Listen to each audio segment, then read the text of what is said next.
मध्य प्रदेश के एक छोटे से गांव का नाम था सुखपुरा। चारों तरफ खेत, कच्ची सड़कें, नीम और पीपल के पेड़ और शाम होते ही चौपाल पर बैठते बुजुर्ग। इस गांव में खाने के नाम पर बस वही था जो पीढ़ियों से चला आ रहा था। रोटी, दाल, साग, चूल्हे की महक और हाँ, पराठे। मोमो का नाम किसी ने सिर्फ मोबाइल में देखा था और ऐसे गांव में रहने वाला था रघु। रघु, जो गांव में फिट नहीं बैठता था। रघु की उम्र थी करीब 22 साल। न लंबा चौड़ा, न ज्यादा ताकतवर, लेकिन आंखों में कुछ अलग सपना था। उसके पिता शिवनाथ खेतों में मजदूरी करते थे। माँ कमला घर घर बर्तन मांजती थी। घर मिट्टी का था, छत से बरसात में पानी टपकता था। लेकिन रघु के दिमाग में हमेशा एक ही बात घूमती रहती। जिंदगी बस इतनी ही नहीं हो सकती।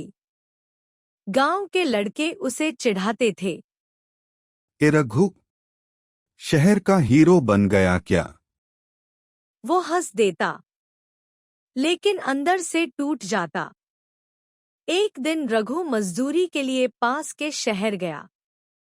वहां पहली बार उसने देखा, एक ठेले पर कुछ सफेद सफेद गोल चीजें थी, भाप निकल रही थी। उसने पूछा, भैया ये क्या है? ठेले वाले ने हंसकर कहा। मोमो। रघु ने पैसे गिने। बस 20 रुपए थे। उसने एक प्लेट ली। जैसे ही पहला मोमो मुंह में गया, उसकी आंखें फैल गईं। इतना स्वाद!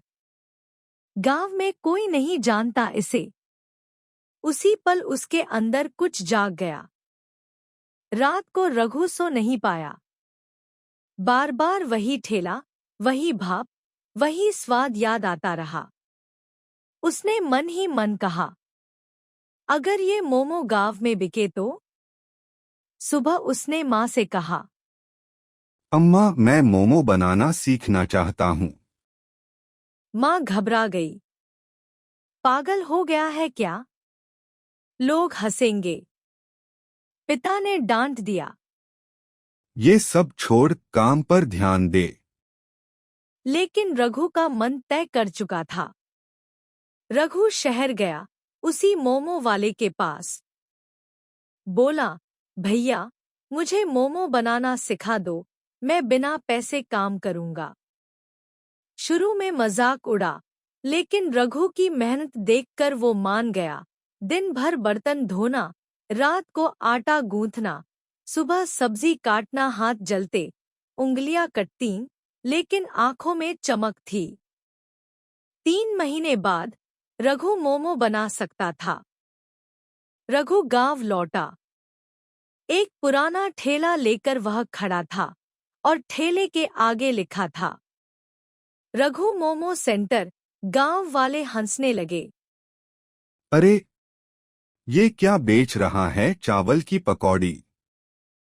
पहले दिन एक भी ग्राहक नहीं।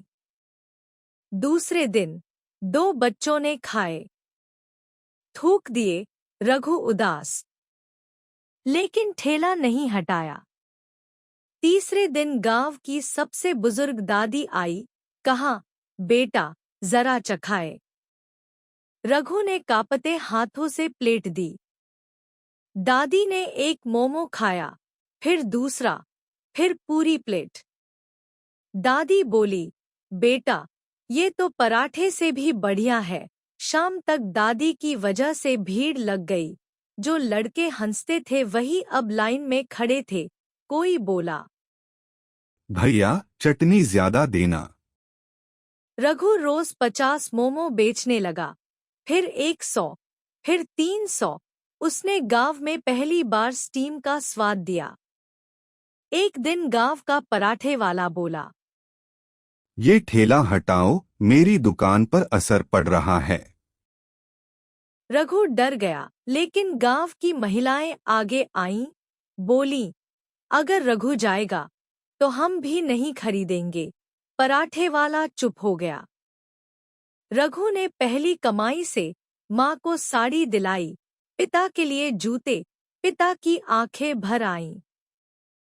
माफ कर दे बेटा, मैंने तुझे गलत समझा।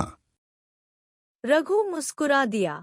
धीरे धीरे पास के गांवों में नाम फैल गया। सुखपुरा का मोमो वाला एक यूट्यूबर आया, वीडियो बनाया।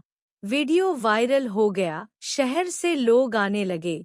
आज रघु के पास 3 ठेले, पक्का घर और कई लोगों को काम है। लेकिन वो अब भी कहता है, मैं बस गांव का मोमो वाला हूँ।